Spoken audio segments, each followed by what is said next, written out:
4. Testamento de Dan, da raiva e da mentira. Capítulo 1. Transcrição das palavras que Dan disse aos seus filhos, nos últimos dias da sua vida. No seu 125º ano de vida, chamou sua família para junto de si, e falou: Escutai as minhas palavras, filhos de Dan. Ficai atentos ao que pronuncia a boca do vosso pai.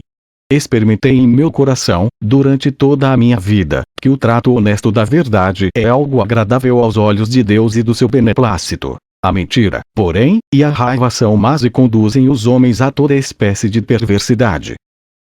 Meus filhos. Declaro-vos hoje, eu me alegrava em meu coração com a morte de José, e no entanto ele era um homem bom e veraz. Alegrei-me quando foi vendido, pois o nosso pai amava mais a ele do que a nós. O espírito do ciúme e do orgulho falava em mim: tu também és seu filho. 13 Um espírito de Belial sussurrou-me dizendo: toma tua espada e mata José. Estando ele morto, o teu pai te amará. Era o espírito do rancor. Procurava induzir-me a despedaçar José, como faz o leopardo com o cabritinho. Entretanto, o Deus dos meus pais não permitiu que eu lançasse a mão nele. Nunca o encontrava só, e assim não pude matá-lo. Do contrário, ter-se-ia extinguido uma das 12 tribos de Israel. Capítulo 2. Agora, meus filhos, eu vou morrer. Digo-vos em verdade, se vos não guardardes do espírito da mentira e da raiva, e se não amardes a verdade e a magnanimidade, perecereis. O rancor é cegueira, meus filhos. Um homem raivoso não encara nenhuma face de modo verdadeiro. Mesmo que se trate do pai ou da mãe, vê-os como inimigos. Em sendo um irmão, ignora-o. Sendo um profeta do Senhor, não o escuta. Sendo um justo, desconsidera-o. Sendo um amigo, não o reconhece. O espírito da ira lança sobre ele a rede do erro e cega-lhe os olhos. Obscurece-lhe o senso através da mentira e dá-lhe um modo peculiar de ver. O que deforma o seu olhar. O ódio do coração. Inveja o seu irmão. Capítulo 3. A raiva é péssima, meus filhos, e passa a ser a alma da própria alma. Apodera-se do corpo, domina a alma. Confere ao corpo particular energia para toda ação má. Perpetrada pelo corpo a ação má, a alma a justifica, por não tê-la encarado da maneira justa. Se o homem raivoso for abastado, exerce uma força tríplice por meio da sua ira. Primeiro, pelo auxílio dos seus servos. Segundo, pela sua riqueza, através da qual persuade e faz triunfar a injustiça. E terceiro, pela força corporal, através da qual pratica a maldade. Se o homem raivoso for fraco, detém todavia sempre um duplo poder. A raiva assiste-o sempre numa intenção perversa. E esse espírito, mediante a mentira, coloca-se sempre à direita de Satanás. E assim os seus atos são praticados sempre no equívoco e na mentira. Capítulo 4. Sabiei que o poder da ira é pérfido. De início, ele aguilhou-a através de uma palavra. Por meio de atos enrijece o pescoço do raivoso, turba-lhe o pensamento, causando amargo prejuízo. Leva a sua alma ao desvario pela enorme cólera. Se alguém disser alguma palavra contra vós, não vos deixeis dominar pela ira. Se alguém elogiar a vossa piedade, não vos exalteis. Não vos deixeis afetar nem pelo prazer, nem pelo desprazer. O homem irritadiço começa por divertir-se com o que ouve, mas logo aguça a mente no intuito de descobrir a zombaria. Depois fica bravo e julga enfurecer-se com razão. Mesmo quando sofreis prejuízo e dano, meus filhos, não vos deixeis abalar. O espírito do raivoso faz com que se apegue ao que é passageiro, e, ao perdê-lo, se enfurece. Ao enfrentardes um prejuízo, seja de espontânea vontade, seja contra a vontade, não fiqueis perturbados. Do amargor nascem a raiva e a mentira. A raiva e a mentira constituem duas desgraças. Associam-se para transtornar os corações. Se uma alma estiver constantemente exaltada, o Senhor se afasta dela e Belial será o seu rei. Capítulo 5. Observai os mandamentos do Senhor, meus filhos. Segui a sua lei. Desfazei-vos da ira. Odiai a mentira. Então o Senhor habitará em vós, e Belial fugirá.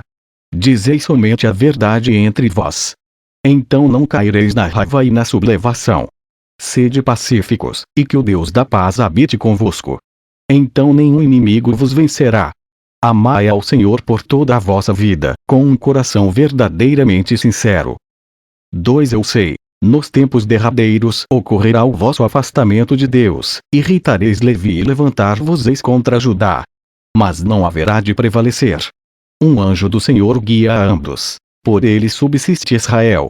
Ao afastar-vos do Senhor, caireis em toda sorte de iniquidades, praticareis as atrocidades dos pagãos e deitar-vos-eis com as mulheres dos celerados. E assim os espíritos da sedução estarão em ação entre vós, em todas as vossas perversidades.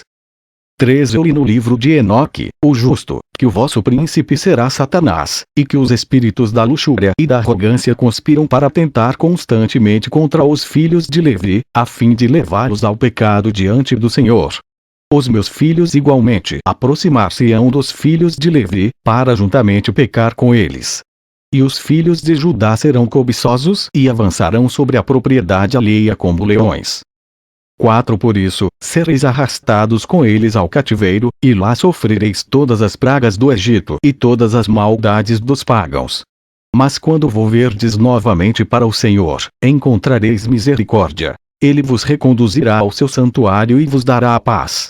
Das estirpes de Judá e Levi vos advirá a salvação do Senhor. Ele mesmo subjugará Belial, e tomará vingança eterna dos inimigos. Ele resgata de Belial os que estavam presos, as almas dos santos, reconduz ao Senhor os corações desgarrados, concede a paz eterna àqueles que o invocam. 5. Os santos repousam no Éden e os justos se rejubilam por causa de Jerusalém, a nova Jerusalém, e esta constituirá a glória de Deus para sempre.